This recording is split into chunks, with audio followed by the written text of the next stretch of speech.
제가 가깝게 지내는 선배 목사님 중에 이번 주도 한번 만났지만 그분이 어떻게 은혜를 체험하게 됐는가를 제가 들은 적이 있습니다. 그분이 고등학교 3학년 때 여름 수련회를 갔는데 그때 찬송하며 기도하면서 이렇게 기도를 했습니다. 저도 소리내서 기도할 수 있도록 해 주시옵소서. 이렇게 기도하고 입을 벌려서 부르짖어 기도하는 순간 그에게 성령님이 임하셨습니다. 성령 체험을 한 거죠. 입속에서 웅얼거리던 기도 소리가 밖으로 터지면서 소리내서 기도를 하는 순간 그때 성령께서 그를 사로잡게 되신 것입니다. 그 기도하는 순간이 너무나 기뻤어요. 너무 기뻐서 그날 밤에 비가 왔는데도 친구들과 함께 넓은 기도바에 올라가서 밤새도록 울면서 그렇게 기도를 했습니다. 그날 밤에 주의 영이 임하니까 정말 하나님이 살아계시구나, 이것이 아주 강렬하게 깨달아졌습니다. 그리고 마음속에 말할 수 없는 기쁨과 평화가 자신의 온 존재를 사로잡는 것을 체험했어요. 그리고 그날 그는 하나님, 제 인생을 당신께 바치겠습니다, 이렇게 자기 인생을 헌신하는 기도를 드렸습니다. 그리고 이제 지금 목사님이 되셨는데, 이렇게 자기 삶을 하나님께 헌신하는 것, 이거 상당히 중요하죠. 근데 헌신하는 것도 중요한데 계속하는 게 더 중요해요. 왜냐하면 우리가 예수님을 섬기고 주님을 섬기고 말씀에 순종하고 그러다 보면 좋은 일만 생기면 좋겠는데 우리가 기대하지 않았던 그런 일들이 생길 수 있기 때문에 그렇습니다. 오늘 여기 말씀 보니까 의를 위하여 박해를 받는 자는 복이 있다, 이런 말이 있는데, 이 말은 무슨 말이죠? 의를 위해 살다 보면 박해를 받을 수가 있다는 거죠. 또 그리스도로 인해서 너희를 욕하고 박해하고 거짓으로 너희를 거슬러 악한 말을 하면 너희에게 복이 있다. 이게 뭐가 전제되어 있습니까? 그리스도를 위해서 살다 보면 욕 들어먹을 수도 있고 또 거짓으로 악한 말을 들을 수도 있고 고난을 겪을 수 있다는 거죠. 그런데 그 사람이 복된 사람입니다.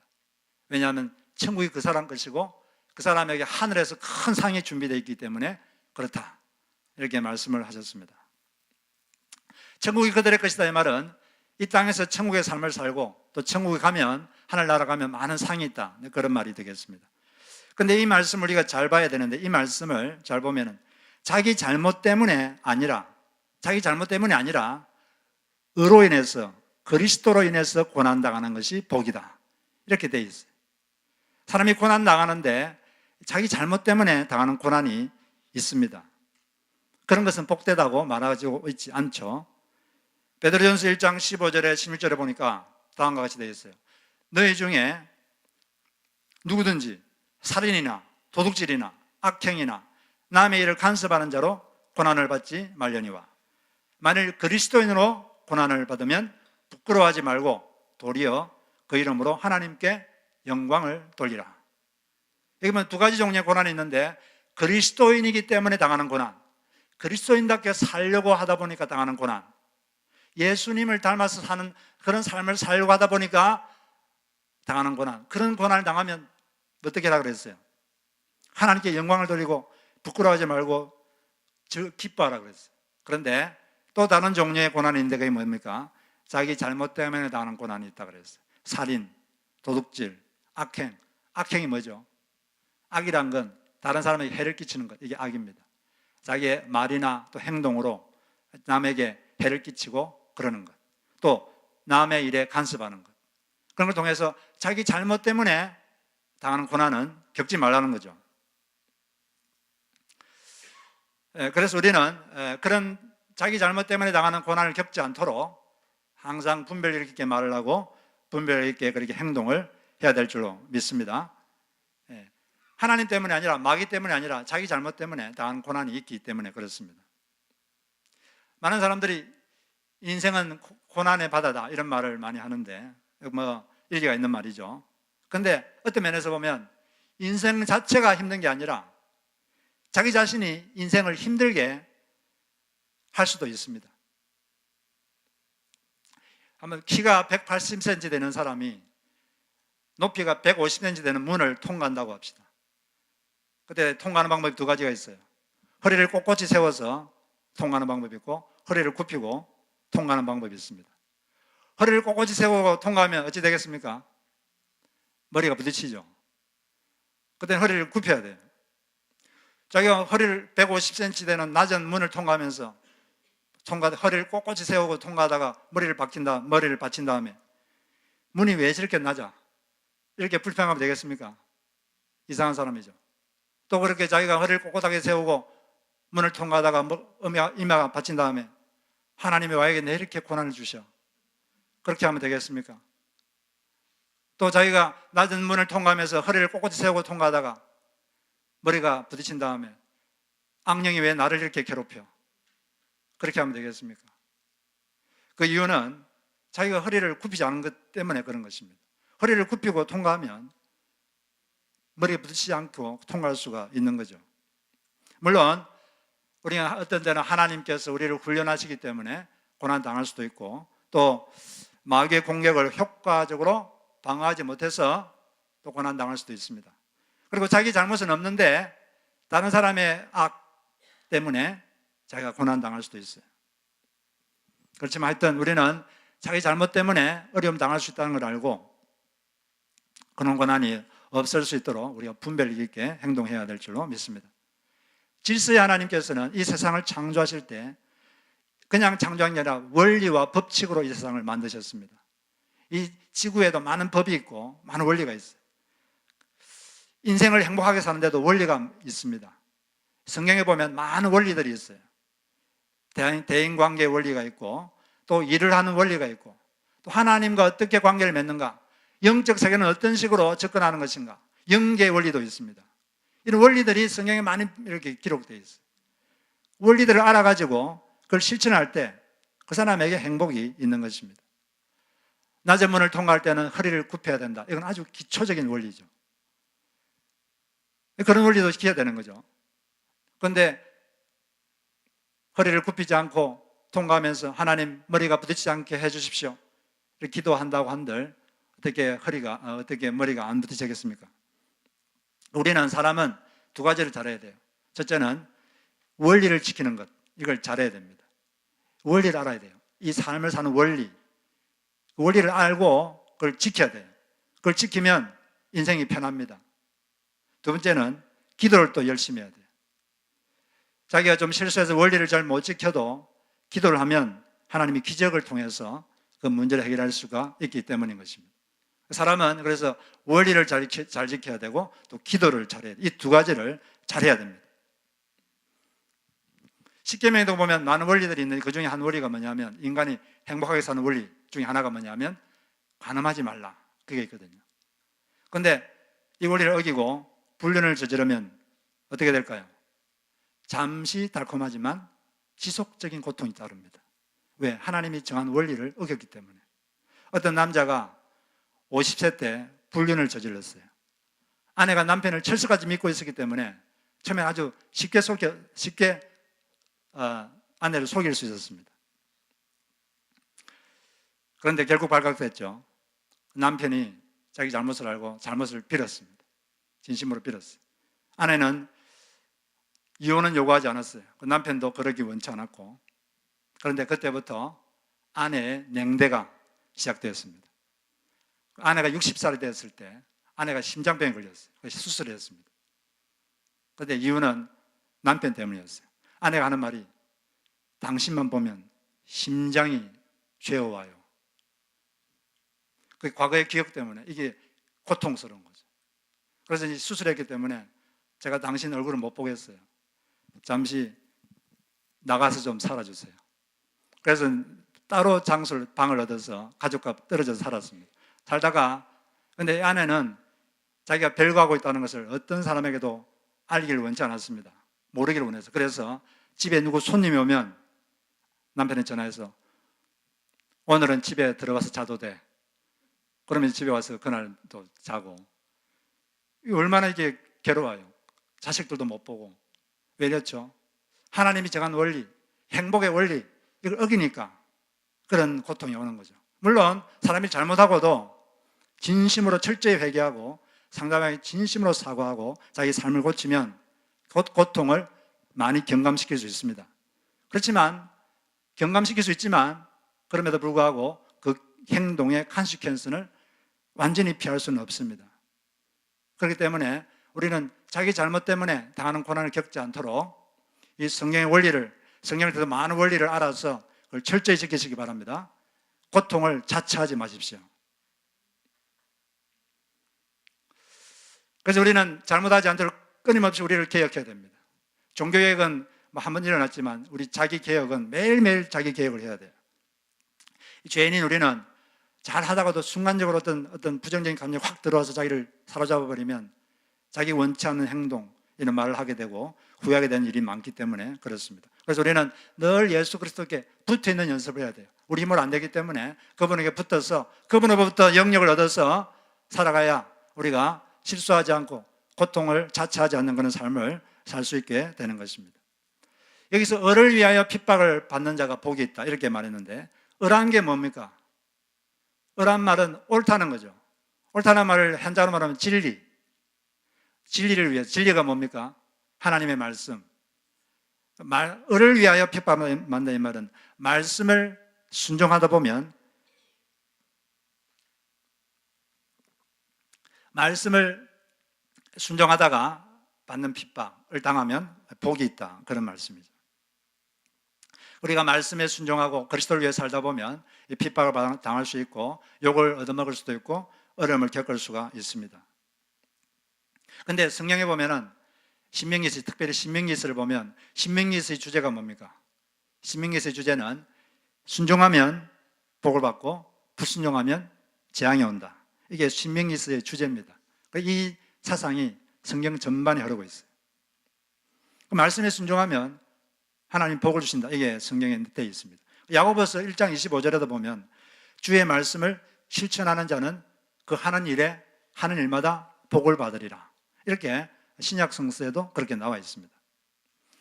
이렇게 성경에는 말씀대로 살고 말씀에 순종하면 복을 주신다 이렇게 되어 있는데, 근데 또 오늘 이 말씀에 보니까 어렵게 살다 보면, 말씀을 순종하다 보면 또 박해를 받을 수 있다, 욕을 얻어먹을 수 있다, 어려움을 당할 수 있다, 고난을 당할 수 있다, 또 이렇게 되어 있습니다. 둘 다 있는 거죠. 말씀대로 살려고 하는데도 우리에게 고난이 있을 수 있습니다. 순종해도 고난이 있을 수 있습니다. 왜냐하면 우리는 영적 전쟁 중이기 때문에 그렇습니다. 을을 싫어하는 존재가 있어요. 마귀. 또 하나님의 말씀에 순종하기를 원치 않는 존재가 있습니다. 마귀. 이 전쟁 중이기 때문에 하다 보면 우리가 부상당할 수도 있고 죽을 수도 있어요. 전쟁하다 보면 부상당할 수 있습니까? 없습니까? 부상당할 수 있어요. 죽을 수도 있습니다. 순교할 수도 있죠. 그래서 우리가 말씀을 따라 순종하다 보면, 또 그리스도를 위해 살다 보면 어려움을 당할 수 있다, 이런 걸 알아야 돼요. 축복도 주시지만 어려움도 당할 수 있어요. 물론 시대에 따라서, 지역에 따라서 그 핍박의 정도는 다릅니다. 우리가 읽고 있는 신약 성서 시대는, 그때는 기독교 사상이 처음으로 전파되는 거기 때문에 뭐든지 그 파이오니아 시대, 개척의 시대는 반대가 아주 심해요. 그렇기 때문에 핍박도 아주 심합니다. 그런데 지금 미국 사회는 기독교가 뿌리를 내리고 있기 때문에 뭐 예수님 이야기한다고 누가 그렇게 막 박해하고 그러진 않아요. 시대마다, 사회마다 다르죠. 그렇지만 우리가 주님의 말씀대로 을을 따라 또 그리스도를 위해 살다 보면 이 어려움을 겪을 수가 있습니다.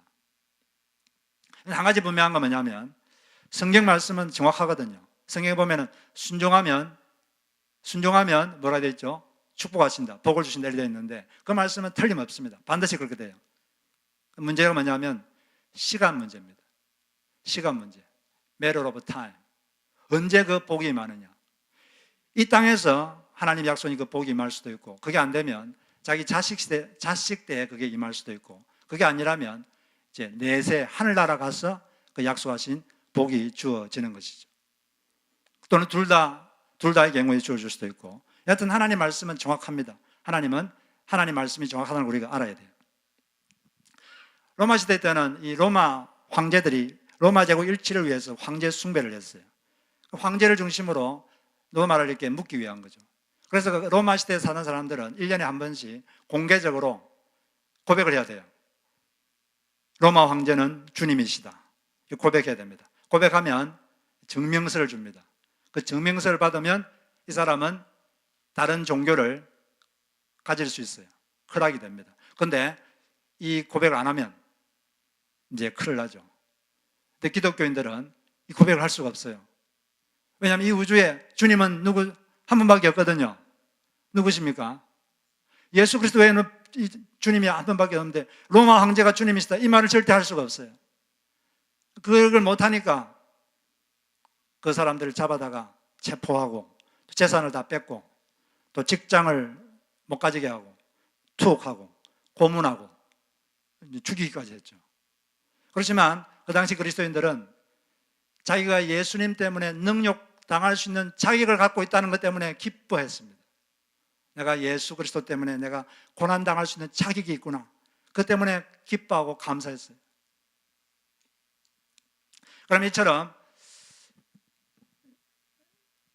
하나님을 위해서 열심히 살았는데, 말씀을 순종하려고 열심히 애를 썼는데, 주님을 섬기려고 애를 썼는데, 주님의 교회를 섬기려고 애를 썼는데 내가 원치 않던, 기대하지 않았던 일들이 일어나고 또 삶이 어려움이 오고 일이 꼬이고 고난이 올 수 있거든요. 그럴 때 어떻게 우리가 반응해야 되겠습니까? 그럴 때 다음과 같은 반응을 할 수 있어요. 도대체 하나님이 나한테 왜 이러시나? 내가 이렇게 주님을 열심히 섬겼는데 나한테 이럴 수가 있으신가? 왜 이러시나? 하나님이 정말 살아계신가? 그런 좀 하나님께 좀 서운한 마음이 들 수 있어요. 이 서운한 마음을 많은 사람들이 갖습니다. 그런데 금방 없어질 수도 있고 어떤 사람은 이 서운한 마음을 지속적으로 갖고 있는 사람도 들어 있습니다. 내가 그렇게 열심히 주님을 섬겼고 그렇게 열심히 말씀대로 살고 했는데 왜 이렇게 일이 꼬이고 내 삶에 어려움이 많은가? 그 하나님께 대한 서운함을 풀지를 못하고 그런 사람들이 있어요. 이게 현실입니다. 물론 사람이기 때문에 충분히 이해를 할 수 있어요. 그럴 수 있습니다. 사람이 누구나 그런 마음을 가질 수 있죠.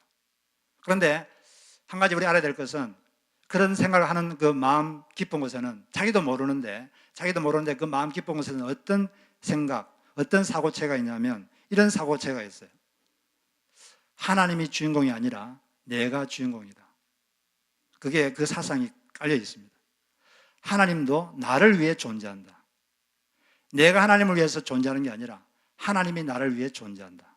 이런 생각이 깔려 있어요. 하나님이 내 소원 성취를 위해서 존재하는 것이다. 내가 하나님의 소원 성취를 위해 존재하는 게 아니라 하나님이 내 소원 성취를 위해서 존재한다. 내가 주인공이다. 하나님은 나의 조연자다. 이런 생각이 마음속에 있기 때문에 그렇습니다. 그런데 골로새서 1장에 보면 이렇게 돼 있죠. 만물이 다 그로 말미암고 그를 위하여 창조되었느니라. 만물은 누굴 위해 존재합니까?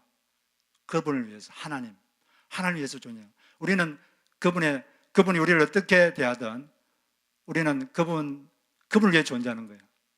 그분의 소원을 위해서 우리가 존재하는 것이고 그분이 우리를 어떻게 처분하든 우리는 그게 그대로 받아들여야 돼요. 그런데 물론 그분은 선하시고 좋은 분이기 때문에 우리에게 선하게 대하시죠. 그래서 그런 생각을 우리가 버려야 됩니다. 내가 주님을 위해 존재한다. 주님이 나를 위해 존재하는 게 아니라 내가 그분을 위해서 존재한다. 이런 생각을 우리가 가져야 됩니다. 나 중심의 신앙이 아니라 하나님 중심의 신앙. 이게 필요합니다. 그런데 을을 위해 살았고 그리스도를 위해 살았고 말씀에 순종하여 살았는데 어려움이 겪을 때 우리 어떤 자세를 취해야 되느냐? 주님의 대답은 무엇입니까? 기뻐하고 즐거워하라. 왜냐하면 더 큰 상, 더 큰 복이 확보되었다. 지금 이 땅에서 너가 못 받았느냐? 기뻐하고 즐거워해라. 더 큰 상, 더 큰 복이 확보되었다. 하늘에서 확보되었다. 기뻐하고 즐거워하라. 기뻐 날뛰어라. 이게 예수 그리스도의 답입니다. 그럼 우리는 이 주님을 위해 살다가 순종하다가 주님께 헌신했는데 마음이 어려움이 오고 고난이 오고 그럴 때 하나님께 서운한 마음을 품을 게 아니라 왜 하나님 나한테 왜 이러시나? 이게 아니라 기뻐하고 즐거워야 됩니다. 자신이 헌신한 것에 대해서 상을 못 받았기 때문에 더 큰 상, 더 큰 복이 지금 확보된 거예요. 그 쌓여 있습니다. 하늘 어디에? 하늘나라에 쌓여 있는 것이에요. 예를 한번 들어보겠습니다. 누가복음 14장에 보면은 이런 말씀을 예수님이, 이런 비유를 하셨는데, 예수님께서 내가 점심이나 만찬을 베풀 때 내 친구나 너의 형제나 내 친척이나 부유한 이웃 사람들을 부르지 말아라. 그렇게 하면 그들도 너를 도로 초대하여 너에게 대갚아서 너의 은공이 없어질 것이다. 잔치를 베풀 때에는 가난한 사람들과 지체 장애가 있는 사람들과 다리 저는 사람들과 눈먼 사람들을 불러라. 그리하면 너에게 복이 될 것이다. 그들이 너에게 갚을 수 없기 때문이다. 의인들이 부활할 때 하나님께서 너에게 갚아 주실 것이다. 예를 들어 어떤 사람이 장애인들이 좀 불쌍해서 장애인들을 자기 집에 여러 사람들을 데리다가 여러 번 잔치를 베풀었어요. 근데 그렇게 됐을 때 두 가지 결과가 나타날 수 있어요. 주변 사람들이 그 잔치를 베푼 사람 보고 막 칭찬해 줍니다. 당신 정말 훌륭한 분입니다. 여기 힘든 사람들을 이렇게 대접해드리고 참 당신 훌륭합니다. 칭찬하고, 또 그 사람이 이제 가게를 하고 있었는데 우리가 뭐 물건을 살 바에야 다른 가게에 살 게 아니라 이렇게 훌륭한 분 가게를 좀 도와주자. 그 사람들이 막 그 가게에 몰려가가지고 매상 올려주고 그래가지고 막 재상도 정식되고 그렇게 될 수가 있습니다. 주님께서 장애인들, 부족한 자를 도와라, 그 원리대로 했더니 그렇게 좋은 일이 생길 수 있어요. 근데 그렇게 안 될 수도 있습니다. 다음과 같이 될 수 있어요. 그렇게 막 장애인들을 여러 번 초청해서 자기 집에서 잔치를 벌이고 그랬더니 그 다음 날부터 이웃 사람들이 와가지고 막 욕을 합니다. 집값 떨어진다. 집값 떨어진다. 극단적 이기주의에 사로잡힌 현대인들의 특징이죠. 자기만 생각하는 거죠. 남은 생각하지 않죠. 근데 실제로 이런 일이 있었습니다. 한국에서 몇 개월 전에 강서구에, 서울 강서구에 그게 장애인들을 위한 특수학교를 세우려고 했어요. 그런데 그 지역 주민들이 벌떼같이 일어났습니다. 안 된다. 이유가 뭘까요? 집값 떨어진다. 장애인들이 왔다 갔다 하면 우리 집값 떨어진다. 그러자 그 장애인을 가진 그 부모들이 무릎을 꿇었습니다. 제발 좀 학교를 세울 수 있도록 해달라. 그래서 결국은 이제 그렇게 하기로 일단 결정을 했는데 그런 일이 실제 있어요. 그리고 또 뭐 그 정도면 좋겠는데 다음날 와가지고 또 사람들이 그 사람 대문에다가 스프레이로 너만 잘났냐 그렇게 하고 또 끌어 다니면서 눈을 흘길 수도 있어요. 너만 잘났다 그래. 이런 식으로. 좋은 일 했는데 말씀대로 살았는데 주변 사람들도 욕하고 또 어차피 장애인들은 뭐 돈이 없기 때문에 자기한테 갚아줄 수도 없어요. 이럴 때 어떻게 해야 됩니까? 잘했는데, 을을 행했는데, 말씀대로 살았는데, 순종했는데, 이렇게 될 수 있습니다. 그래서 그럴 때 어떻게 해야 됩니까? 마음속에 하나님 나한테 왜 이러시나? 그래도 내가 이렇게 했으면 하나님이 좀 나를 보호해 주셔야지. 나를 좀 방해해 주시지 왜 이러시나? 그게 아니라 기뻐하고 즐거워하라. 기뻐 날뛰어라. 더 큰 상, 더 큰 복이 하늘에서 확보되었다. 기뻐 날뛰어라. 큰 상이 하늘에서 확보되었다. 그게 이 성경의 답입니다. 그런데 우리가 살다 보면 이런 일이 생길 수 있어요. 그래서 그런 일이 있을 때 예수님의 반응을 보이시기 바랍니다. 기뻐하고 즐거워하십시오. 여러분이 말씀대로 살았는데, 주님을 섬겼는데, 남을 사랑하려고 했는데 돌아오는 건 오히려 욕이 돌아오고 일이 꼬이고 힘들고 오해받고, 그럴 때 기뻐 즐거워하시기 바랍니다. 기뻐 날뛰십시오. 더 큰 복, 더 큰 상이 확보되었습니다. 선교사님들도 마찬가지예요. 어떤 두 사람 선교사님이 있다고 합시다. 두 분 다 뭐 다른 제가 열심히 했어요.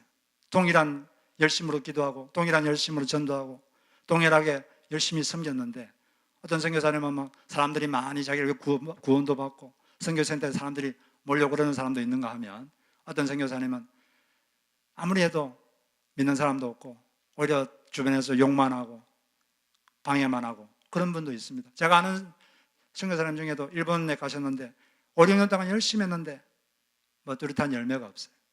그러면은 이분이 마음에 낙심될 수 있어요. 낙심되고 의심도 될 수 있습니다. 과연 하나님이 나를 부르셨는가? 낙심하고 의심될 수 있어요. 그러나 그럴 때 이 선교사님은 어떻게 반응해야 될까요? 기뻐하고 즐거워야 됩니다.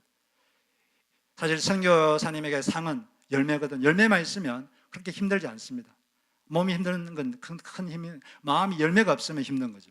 그럴 때 기뻐하고 즐거워야 되죠. 내가 주님을 섬겼으니까 하나님께서 나에게 상을 허락하셨을 것이다.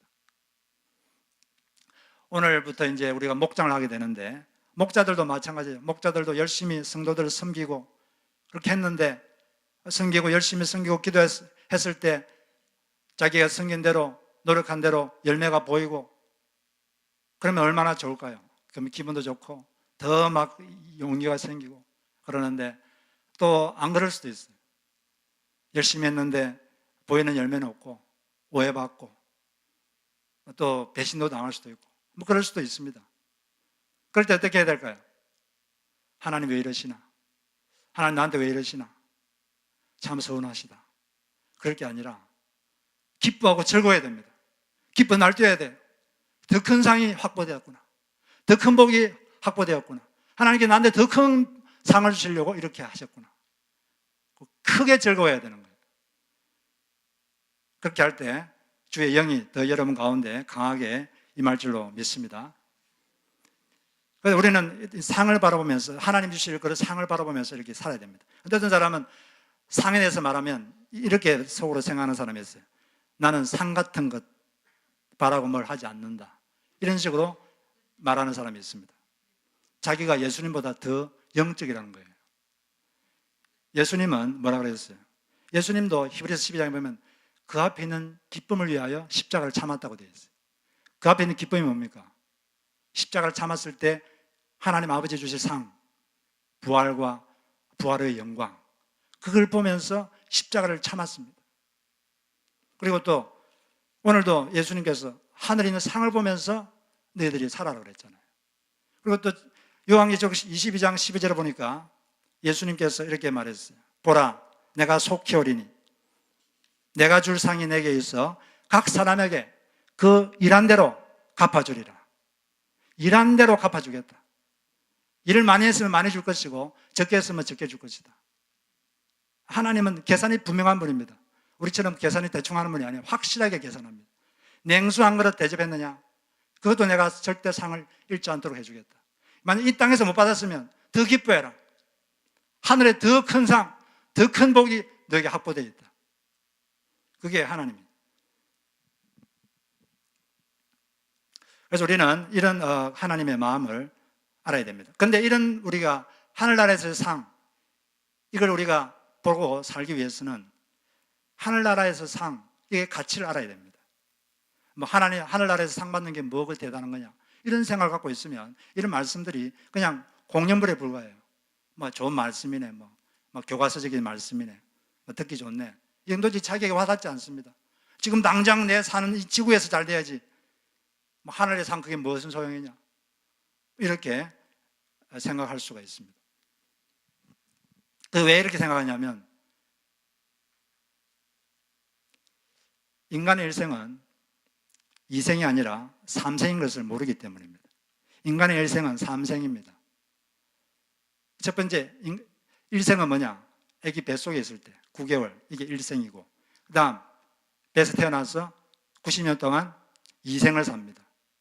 그 다음에 뭐죠? 그 다음 삼생. 삼생은 영원이에요. 하나님 우리를 다룰 때 이 삼생을 보고 우리를 다루십니다. 인간은 영원한 존재이기 때문에 그 삼생을 보고 다루시는 거예요. 그런데 사람이 그 삼생, 영원한 삼생을 모르고 그냥 이 땅의 삶, 이게 단 줄 알고 그렇게 하면 이 성경 말씀이 이해가 안 됩니다. 이런 말씀들이 이해가 잘 안 돼요. 우리 인생이 삼생을 알아야 돼요. 우리 인생은 영원한 존재입니다. 그래서 하늘나라에 직접 갔다 와봤던, 천국에 갔다 와봤던 바울이 이렇게 말했어요. 바울은 고린도서 12장에 보면 삼청천, 하늘에 갔다 왔거든요. 그 갔다 와서 이렇게 외칩니다. 고린도후서 4장 17절에 보니까 지금 우리가 겪는 일시적인 가벼운 고난은 비교할 수 없을 정도로 영원하고 크나큰 영광을 우리에게 이루어 줍니다. 우리는 보이는 것을 바라보는 것이 아니라 보이지 않는 것을 바라봅니다. 보이는 것은 잠깐이지만 보이지 않는 것은 영원하기 때문입니다. 보이지 않는 것이 영원해요. 보이는 것은 잠깐입니다. 전에도 한번 말씀드렸지만 김성일 씨는 교회를 다니다가 니체의 무신론 철학에 영향을 받아서 중3 때 하나님을 떠났습니다. 그러다가 이제 서울공대를 졸업하고 대기업의 영업부장으로 있을 때 아내가 위암에 걸렸어요. 그래서 생사를 오르락 내리락 할 때 그때부터 다시 성경을 읽기 시작했습니다. 어느 날 밤새도록 병원에서 아내를 돌보다가 장모님과 교대하고 회사를 가기 위해서 고려병원이 있는 서울신문로 사거리를 걸어가고 있었어요. 길을 걸어가고 있는데 갑자기 공중에서 이상한 음성이 들렸어요. 또렷한 음성이. 보이는 것은 사라지나 보이지 않는 것은 영원하다. 보이는 것을 찾지 말고 보이지 않는 것을 찾으라. 이 한두 마디는 모르겠는데 너무 길고 너무 구체적이었어요. 신비로운 체험이죠. 그때부터 이분이 교회를 다니기 시작했어요. 성경을 더 읽고 그러다가 예수님을 믿고 또 아내도 위암에서 완전히 치유받았습니다. 그리고 이분이 이제 아주 인기 있는 소설가가 돼가지고 그 소설을 통해서 주님을 전파하고 그랬죠. 그리고 황선주 박사님이 옛날에 고3 학생인데 순태라는 애가 있었는데 아주 고치기 힘든 병에 걸렸어요. 결국 고치지를 못하고 죽게 됐습니다. 근데 의사가 심장도 먹고 사망 선고를 내렸어요. 근데 좀 있다가 갑자기 걔가 벌떡 일어났어요. 일어나가지고 그 옆에 아빠가 있었고 친구들이 있었는데 얼굴이 환해가지고 이렇게 말합니다. 아빠, 너무너무 좋아요. 천국이 너무너무 좋아요. 예수님과 함께 있는 게 너무너무 좋아요. 그리고 옆에 있는 친구들 보고 너희들 예수님을 믿어야 된다. 잘 믿어야 된다. 이렇게 친구들이 신신당부를 하고 다시 이렇게 밝은 얼굴로 눈을 감고 다시 주님께로 갔다고 합니다. 그걸 체험한 걸 제가 들었는데 천국은 실제로 존재합니다. 이 세상이 다가 아니라 이 세상은 잠시 있는 거예요. 그 후회가 영원한 세계입니다. 이걸 우리가 바라볼 수 있어야 되는 것입니다. 인생은 연극과 비슷해요. 이 땅에서 주님이 하라고 하신 역할을 하면서 사는 것입니다. 연극이 끝나면 무대에서 칼에 맞아 쓰러져 있던 배우나 총에 맞아 죽어 있던 배우나 또 그들을 처참하게 봤던 폭군을 역할을 하던 사람이나 모두 다 일어나서 관객에게 인사를 합니다. 그리고 모두가 상을 받아요. 연기를 아주 잘한 사람은 영화제 가서 상을 받기도 하겠죠. 마찬가지로 우리가 이 땅에서 어떤 역할을 하든 나중에 다 부활해서 주님이 재림하실 때 주님께서 상을 주실 겁니다. 그런데 우리가 다 편한 역할만 하려고 해서는 안 될 것입니다. 황제 역할만 하려고 해서는 안 될 것입니다.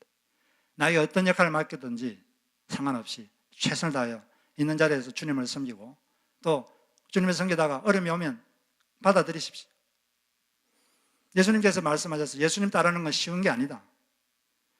아무든지 나를 따라오거든 날마다 자기를 부인하고 자기 십자가를 지고 나를 따를 것이니라. 자기를 부인하는 게 쉽습니까? 자아가 뭡니까? 자존심. 자존심 버리는 게 쉽습니까? 예수님 따르려면 자존심을 버려야 돼요. 그리고 자기 십자가를 져야 됩니다. 어떤 사람만 이런 걸 할 수 있느냐? 천국을 본 사람, 천국을 아는 사람, 이 사람만 이 예수님의 제자의 길을 따를 수가 있는 것입니다. 그래서 우리가 주님을 섬기다 보면, 을을 행하다 보면, 그리스도를 섬기다 보면, 또 말씀에 순종하다 보면, 교회를 섬기다 보면 기대치 않게 어려운 일을 당할 수 있습니다. 그때에도 하나님께 서운한 마음 갖지 마시고 어떻게 됩니까? 기뻐하고 즐거워하십시오. 여기서 약속하신 상, 복이 임하지 않았다면 하늘에 더 큰 상, 더 큰 복이 이미 쌓여 있습니다. 주님은 그게 더 좋은 거라고 말씀하셨어요. 주님이 좋다 그랬으니까 그게 더 좋은 겁니다. 그래서 을을 위해서 기꺼이 고난받으시고 그리스도를 위해서 기꺼이 고난받으시고 주님의 몸인 교회를 위해서 기꺼이 고난받으시고 다른 사람을 있는 모습 그대로 사랑하기 위해서 기꺼이 고난받으시고 다른 사람을 위해 섬기기 위해서 기꺼이 고난받으시는 여러분 되시기를 주의 이름으로 축복합니다.